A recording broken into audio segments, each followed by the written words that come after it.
Ready? Yep. Okay, what we're going to do today is I'm going to show you how to do garlics. When you buy a garlic in a store, lots of times they look a lot like this here. And this is just a garlic bulb and has cloves in it. And each of the individual parts is called a clove. So you got, it starts off with your bulb, and then each part's a clove. And what you want to do when you're doing garlics, each time you plant a garlic, it becomes a clone of its parent. So when you plant this right here, you're going to get a garlic bulb that has this size cloves.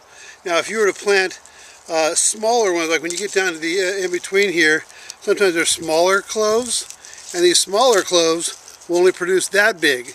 Okay, so you got bigger ones, that produces one of their clones. Again, that produces that big, this produces that big. Now on that's regular size. Then you have like elephant garlic, and elephant garlic tougher than me. The elephant garlic is a bigger bulb and has bigger cloves. And so right now, if you take this one versus this one, you can see the difference, and even smaller yet. So you have smaller even yet. So this is the size garlic's going to come, and they're going to have this size cloves, and this is the size here. So if the garlics are literally clones of their parents, so you want to always plant the biggest ones you can get. Again, this is a elephant garlic, and you want to plant those. So when you go to the store, you buy regular size garlic cloves or garlic bulbs that look like that, and so that's fine. And so what you want to do is take a garlic. This is how simple it is to make garlic.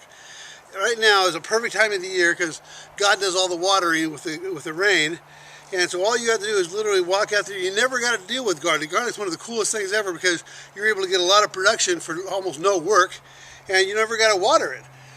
Literally, you take this thing like this, and you take it just like this. You make a little hole and put it on the edge. That's it. You couldn't get any simpler. And as fast as you go, you just take it, push them in. You want to make sure your rough side is down and the pointy side is up. The rough side, you think of it as roots. Okay, so you take it and just push it down. You want about as far apart as how big you want. So like if it's elephant garlic like this, that's how big the thing's going to be. It's going to be that big. So you want to have it that far apart. So you want each just barely touching each other. You take it like that, you stick it in there, again, stick it right in, you're done. So it couldn't be any simpler to do garlics. That's all the work there is. So I literally, this fast, I can make all these garlics go. And again, the rough side down, pointy side up, and that is the plant itself. The roots are the, well, you think of it like this. This is the rough side down. See, these are the roots. That's the way they grow. So the rough side is the roots. And they just continue to do the same thing over and over and over on infinitum. So you take that right there, that giant thing right there is one clove from a elephant garlic. Take it and put it in the ground, and then this is going to be a much smaller garlic. Okay, much smaller than the last one we just looked at. So it doesn't matter. Plant everything. Just put them in there, and that's how fast you can do garlic. Now, if you're going to do transplants, lots of times you forget garlics and you don't see them because they just die off.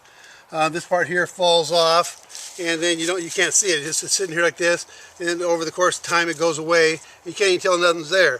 But then all of a sudden this time of the year, here they are. They're sprouting up. These are garlics I had forgot about, didn't see anymore, and so you want to yank those out of there and take off all their, take off a lot. You don't have to take them all off, but take off a lot of their roots, and in this time of the year they're fine to do that. And then take this right here, which is, again, you can see it's a garlic clove, and you can see they're starting to sprout out. But this is every single one of these cloves is going to make a bulb, and you can see if you left them all in there, it'd just be too many for this little tiny area. It'd be like 10 of these things right here. It wouldn't work. So what you want to do is take away a lot of the roots like that, and do the same thing. Bring it over to an area, dig it in, you're done. I mean, literally, as fast as that is concerned, you can take it, put it in there, pull it across, and so that fast, and there's no more work to do, ever. Literally, God waters them. I don't do any work to them. And by the time you want to harvest them, it'll be in May or June or whatever. And the watering's been done for a while, and then you just simply pull them out, and you have yourself a bunch of killer garlic. I mean, they look like awesome bulbs. Okay? So that's our lesson for today.